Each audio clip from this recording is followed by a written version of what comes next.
what a beautiful day. Although outside is raining right now. But this room is full of enthusiastic Toastmaster, most welcome guests, and outside helper. So everyone, please look around people sitting nearby you and give them a big applause. Alright, so do you know the meeting theme today? Soulmate. Okay, so why we pick soulmate as our meeting theme? Because in our life, there are so many ups and downs, right? So when we get some achievement, we want to share the joy with our soulmate. And then when we meet some difficulty, our soulmate will always be there for us, right? So that's why soulmate is so important for each and every one of us. So to me, soulmate is not a person you are going to marry, you are going to spend your rest of life with. Soulmate can manifest as your friend, your parent, your siblings, your teacher, and of course, romantic partner, right? Yes. Yes, so soulmate, anyone play a powerful role in your life can be your soulmate. Alright, so for today's meeting theme, I prepared 2 questions for you guys. First one is, do you have soulmate? And can you share a story about that? So I will ask this question to each role takers of today. And yes, anyone beside role taker is also very welcome to answer this question spontaneously. Okay, so let's ask this question to our first role taker today, Jamie Lam. President to be. Right. Is this kind of the table topic section? Yeah, sorry. So who is my soulmate? I would like to say she's my older sister. Oh. And why I call her my soulmate? Because she's a foodie. Every time I want to eat something, I want to play something, I want to go somewhere, she's just standing there at the front door said, are you going out? So this kind of soulmate, just like family to be, she will know everything you want to do, she will know every step you want to go. So my older sister is my soulmate. Thank you. Justin. Yes. Let me ask you. Okay. Who is your soulmate? I have 2 answers. You want to listen official one or real one? Can I take the real one? Okay. May I say official one first? Okay, sure. Yeah, only 30, so I can wait. Yeah, I'm MBA right now. Do you know what MBA means? Married but available. I learned this from Shinju Toastmaster. Okay, and the real one is, yes, my wife certainly is my soulmate. Wow. We've been married for 2 years, and from the moment I saw him 12 years ago, I knew she was the one. So my wife is my soulmate. Anna, why are you crying right now? Okay, so thank you, Jamie. Thank you. Alright, so everyone, let's proceed to the next session. So next, we are going to learn some words regarding to the meeting theme. So our language evaluator today is Elaine. Elaine is from BID Toastmaster Club. She has been supporting our club for so many times. And she's also our credit card customer. So everyone, please welcome our BID customer, Elaine. I'm so sorry to disappoint you, Justin. I'm not a credit card. I'm a salary account You can be in the customer. future. Sorry. Thank you. And according to the agenda, I'm very happy to be the language evaluator today. Thank you very much for having me. And because I only have 2 minutes according to the agenda, so I'm going to be quick. Today's word of the day I chose is in sync. First, let's look at sync. Sync is the abbreviation of synchronization, which means the fact of making things happen together or at the same time, or just things happen at the same time. So if you synchronize your watch, it means you make sure your watches are at the same time. Or you can synchronize your cell phone or tablets to your computer so the data are synchronized and the same. And the synchronized swimming means a group of people swim and dance in the water very beautifully and elegantly. And I think the Chinese translation is more beautiful, water ballet, but the English is synchronized swimming. And if you dance in sync, that means you and other people dance at the same time with the same movement and at the same speed. And relating to today's meaning theme, soulmate, you and your soulmate, and not necessarily soulmate, or it can also be with your good friends or even colleagues. If you are in sync with someone, then you think alike, you agree with each other not usually, and you know what each other think. So you can say, our minds are so in sync that we can finish each other's sentences. Or you can say you are like-minded. And if you have good chemistry with each other, it's not necessarily being romantic. It can also be in a teamwork, usually in sports team. If you have good chemistry, you can play and collaborate with each other very well. And if you don't, you have to build chemistry with your team members. And if you can find your soulmate who's like-minded and always in sync with you, you can say, we are like two peas in a pod. That's also an expression. That's all for the word of the day. Thank you.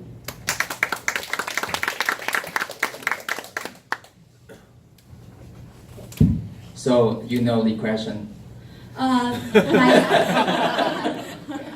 My soulmate is my sister because it's not my husband. So sad, but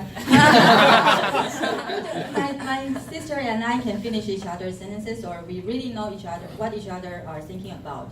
Even though we haven't lived with each other after we got married, it's been more than 10 years, but still, when we meet, we usually can communicate pretty well. Thank you. That's Thank you. Alright, so let's welcome our next rotator, Olivia. Timer.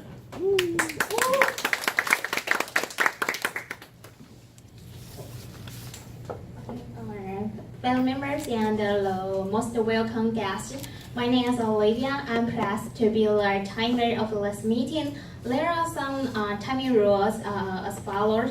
In my hand, I have 3 flags.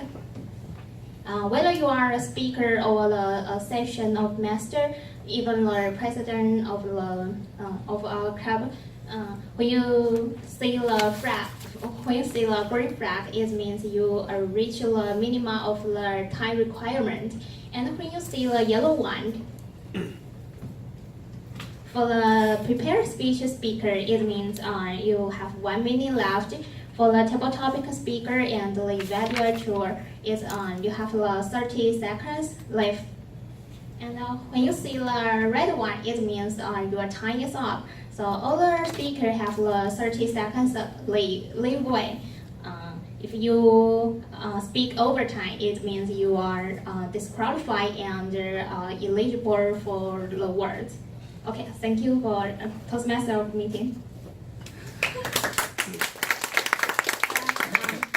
Soulmate, and my soulmate is my cat, and his name is Derek, and he knows all my happiness and upside, and so he tries to make me happy every day. Ooh, wow. Yeah, thank you. All right, so since we are pressing time, let's welcome our accountant, Dalton.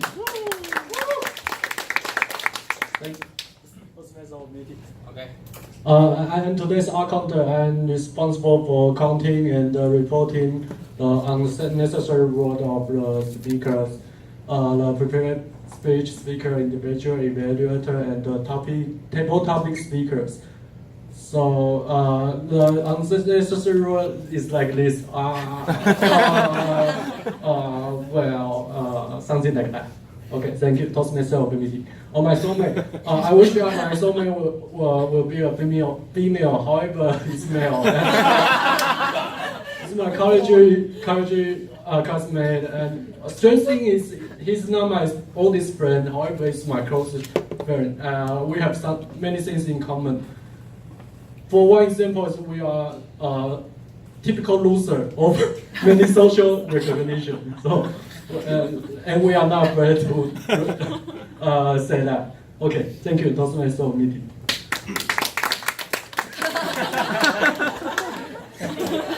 Okay.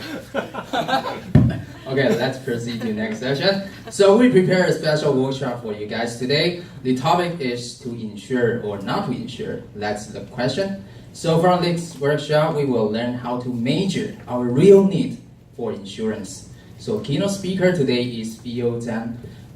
Theo is from KC Life Insurance. He is currently working as an actuary.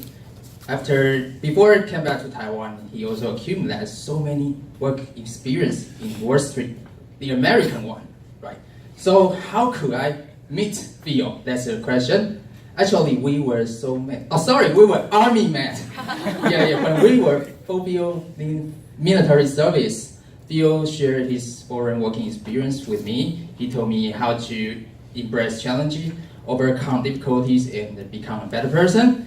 Do you believe that we even founded an English club in military camp? Incredible, right?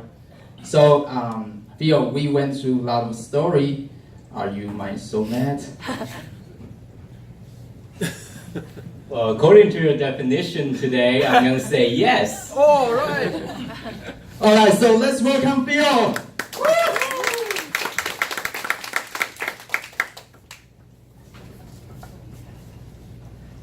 Hi everyone, I'm Phil. And even though this looks like a very formal situation, I just hope that we take it very easy because I have something I want to share with you, and I know that there's going to be a Q&A answer at the very end, but if you have something you don't understand, just raise your hand quickly and I can hope you don't understand. If you don't understand it now,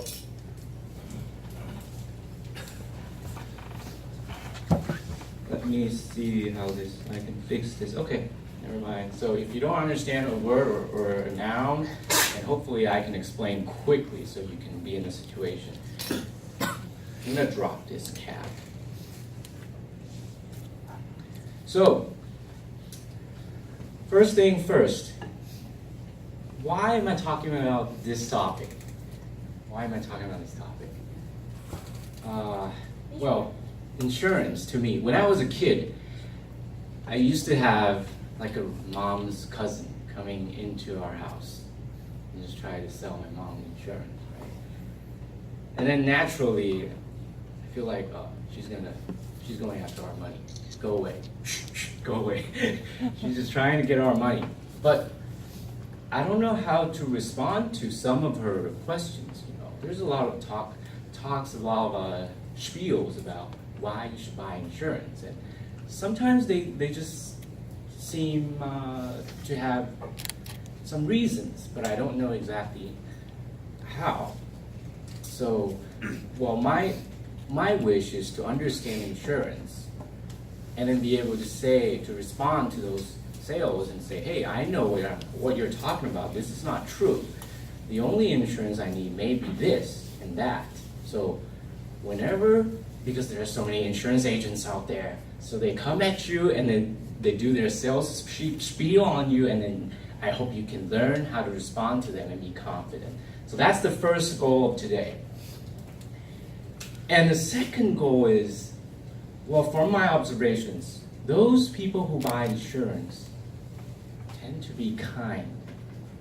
People who buy insurance, for example, life insurance, they're not going to use it, right? It's for others, for their family members. So these people tend to be less risky, and they tend to be caring for others. And so I hope that since insurance is a long-term contract, it's a big financial decision, right? A lot of insurance contracts make annual payments, year after year after year. And so I want them to make sure they spend their money right on the spot. They don't want to spend too much, they don't want to spend too little, they want to spend just the right amount and not be pulled into this long-term obligation, so that when they actually have the chance to invest their money and grow their actual assets, they lose that chance. That's the second goal today. And the third goal, of course, this is an English club, so I want to introduce you to some English terms in insurance, right? Yes. Because the best way to learn English is to be involved in all kinds of situations, all kinds of conversations. I'm sure it's people don't usually involve in insurance conversations. So I think this is a good experience. And to start with, I'm going to share with you some of the vocabularies, just in case. Oh, I'm going too fast. Okay, glossary. I have 2 pages of these. So take 30 seconds to glance over these vocabularies, because I'm going to be using these later in my speeches.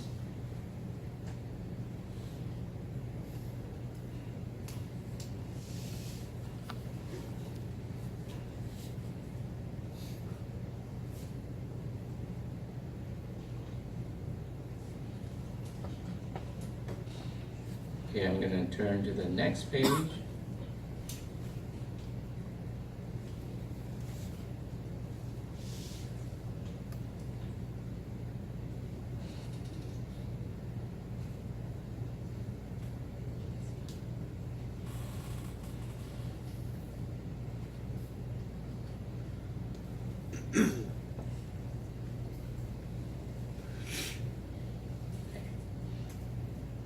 All right, time's up. All right, let's begin. Okay. A little bit more about me. Bear with me. I have been in the Toastmaster. I have a history with Toastmaster Club. So during the military service, I actually spent once a week joining a Toastmasters Club, but that was in Chinese. But I'm very involved in that club, and for 2 terms, which is about 6 months or so. And that is the reason I benefit so much from that experience. And that is why when Justin asked me if I wanted to be a speaker here today, well, I didn't hesitate. And today, I'm so happy to be here. And I'm even happier to see that there's so many of you who are very good in English and who are willing to devote the time and effort to come here and to speak and to practice. You know why? Because in our company, we don't. And all kinds of English translation words comes to me, and I'm doing too much. Okay. So, well, I grew up in Taiwan, in Taipei, but after graduating from high school, I went to the U.S., and I spent 4 years in college on the West Coast at UC Davis and see the #1 dot. And after college, I went to the East Coast. I went to University of Pennsylvania and studied economics for 2 years. And after that, I went to New York for 2 years experience.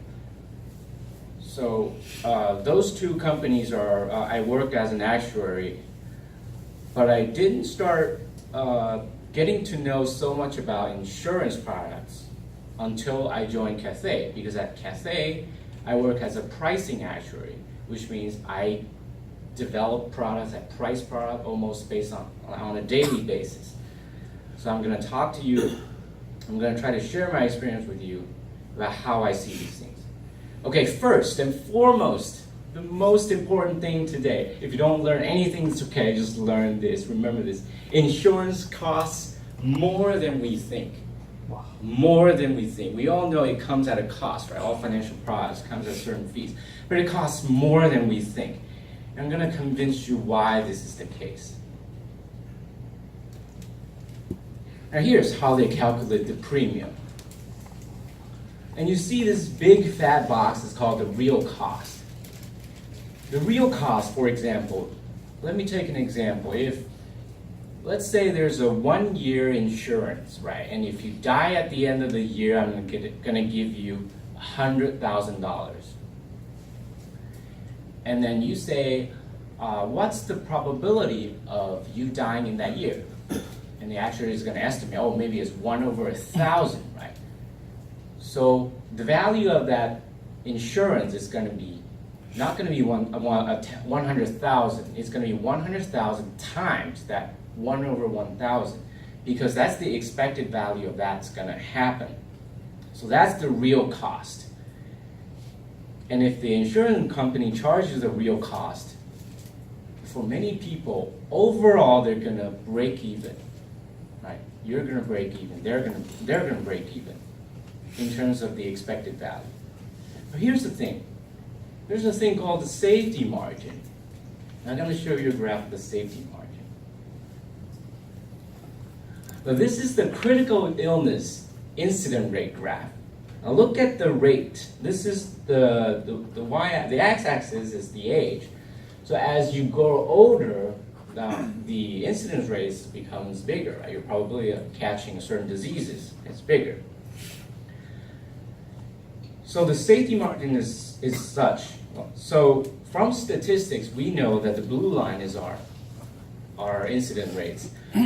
But then the insurance company can say they have some certain leeway because we want a profitable company. So you want to make sure we're profitable long term. Maybe this curve will move up. Who knows? So let's add up some incidence rates. And so they added up.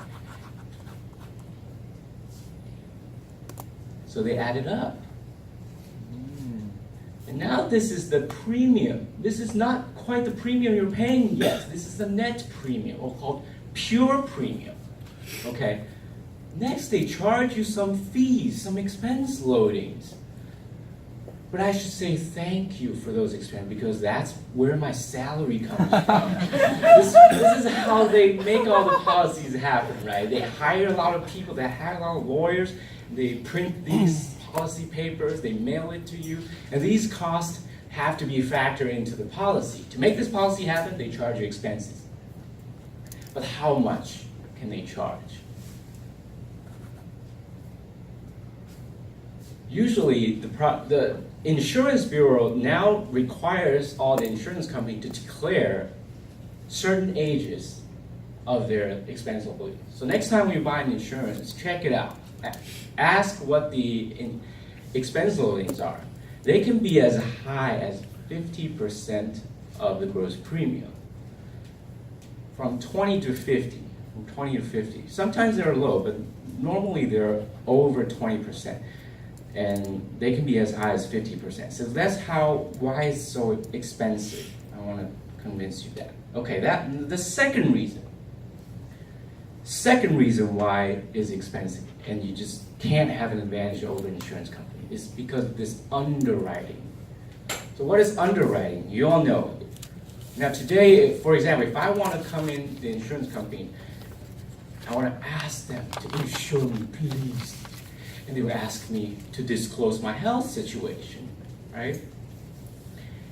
So looking back at this incident rates, well, let's say the overall population incident rate is the red one. Let's say this one.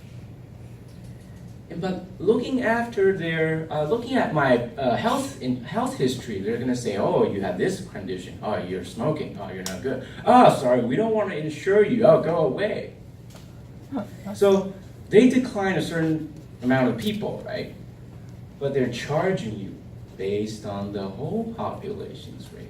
But they only insure the good people.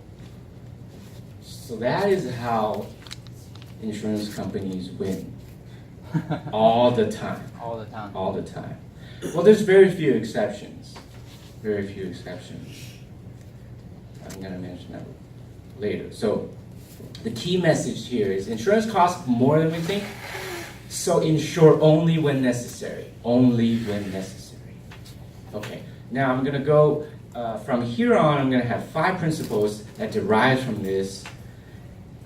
Here we go. Okay, how do we determine when is necessary? Only insure against the unaffordable. Yeah, we know. But sometimes we forget that we have some support. Okay, for example, we have some policies that our parents bought for us. Maybe you just don't know where it went, right? It's back in the bookshelf. And you have group insurance, right? All people working for companies have group insurance. Have you ever checked out your group insurance? Are you going to work for the next 20 or 30 years? If so, maybe you have some basic level of protection. And there's one big insurance I'm missing here. For health insurance, national health insurance, right? So that covers the majority of the health costs. And the third one, oh, we are not alone. For example, if something bad happens to me, I know I'm going to adjusting. I have his number. Hey, Justin, I'm in trouble. Would you lend me some money? I know you're rich. I know. I know. Right? And he's gonna help me. Yeah, certainly. Okay, and the last one. By the time we need money, we could be rich enough. This is key. So when people are asking you to buy insurance and to buy whole life insurance, right? They're gonna say, hey, why do you buy term insurance? Buy whole life insurance, right? You're gonna, for example, the health insurance, you're gonna use your health insurance when you're in your 60s or 70s. Well, let me ask you this, by the time you're 60 or 70s, won't you have enough money to cover those basic health insurance that's not already covered by the national health care, right? There's only a little bit left, and I'm sure you can cover, and you have kids, right? If you really can't do it yourself, they will help you, okay? All right, now, principle 2, term insurance is all we need. This ties into the last slide, right? Last principle. We often don't need whole life insurance. There's one catch. I have an asterisk over there because for life insurance, sometimes you will want the whole life insurance. That's because if you want to pass your wealth to the next generation. For example, if you die at the age of 90, and then that amount of money is going to go into your son's or daughter's account tax-free without being charged an estate tax. So that's a huge advantage when you're getting older. You want to do some estate planning. That's the only time that you want to consider a whole life. Otherwise, term insurance is only what we need. And term insurance is so much cheaper than the whole life insurance. But how long is the term going to be? Well, it depends. Let me draw a picture right here, real quick. Can everyone see this? Yes. Oh. Do you need a hand? Yeah, I think I should let it stay here. Okay. So for term insurance, now this is your life, your whole life. You start as a baby and then you grow up at 20 years old. And this is going to be your insurance need, right? Typically when you're 20 or below, you don't need that much insurance. Nobody depends on you. But let's say you're 30 and you get married. Oh, okay, all of a sudden you have an obligation, right? If you die, maybe your wife or your husband will cry. So let's give them some money, okay? So you buy an insurance. And then at 32, you have a baby, right? You have a baby. And then all of a sudden your obligation increases, jumps. And then at 35, maybe you buy your new house. Oh, all of a sudden you have a mortgage. Oh, Jesus. Nice now, shot. now, if an insurance sales agent come at you at this time and they sell you a whole life insurance of $1 million because he or she says that, hey, you have $1 million mortgage. So why, what, 1 million, US dollars, okay, US dollars, 1 million US. So why not insure for 1 million? You say, okay, and then you go ahead and you pay the premium for that amount. When in fact, your salary at this time is going to increase. You're going to get promoted, you're going to find other ways to earn money, and you're paying your mortgage down, right? So your obligation starts to decrease, plateaued, or maybe not even plateaued. It's going to start decreasing. So this much is what I think you don't need. And that's why you want term insurance, because with term insurance, you can adjust your amount frequently. Right? You can get a 5-year term or a 10-year term, depending on how often you want to review the policy. But I think term is key. Right. Okay, I'm really afraid I'm going to see that green flag because I have a lot of material. But it's okay. I think the important thing is to get my message across. Okay, principle 3, when possible, invest instead of insure. Paying the premium. I need to draw a graph again. Okay, I'm gonna use this space. We all have insurance needs, right? Suppose at 50, you still have this much of insurance gap that you need. And there's at least two ways you can accomplish that goal. The first one is to buy insurance.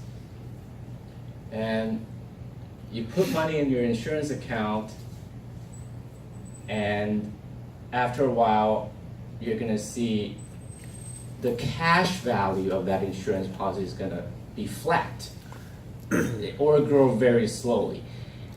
And consider the alternative, because you're gonna pay every year, right? Well, if you have such a great habit, why don't you just put it in an investment account, right? After a while, this investment account is gonna grow exponentially, and is gonna, if you put the graph here, it's gonna grow way beyond what your insurance can give you.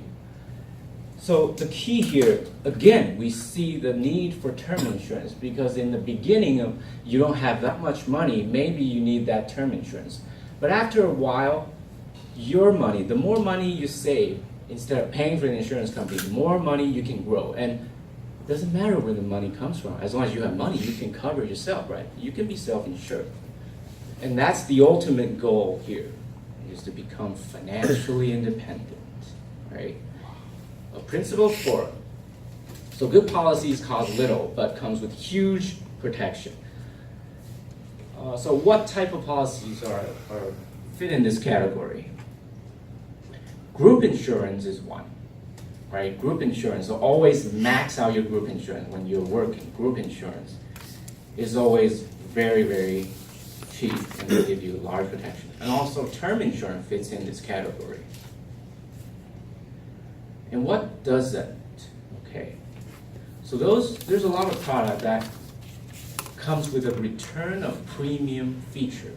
So for example, they ask you to put in your money for a few years, and in 6 years, 10 years, you're gonna get your money back. Anytime you want to take out the money, you get your money back. And in the meantime, you enjoy some form of insurance. So that type of money is expensive. And it's hidden because the cost is hidden in the interest rate, right? When they price the insurance, they charge you, they assume an interest rate. For example, if you have a Taiwanese dollars insurance product, they probably assume an interest rate of 2.5. Do you think that's enough? I say no, because insurance is a long-term contract. For long-term, you're gonna die maybe in 50 or 60. No. If you're 30, you're gonna die maybe in 40 or 50 years old. So think of a 40 or 50 year bond. Would you be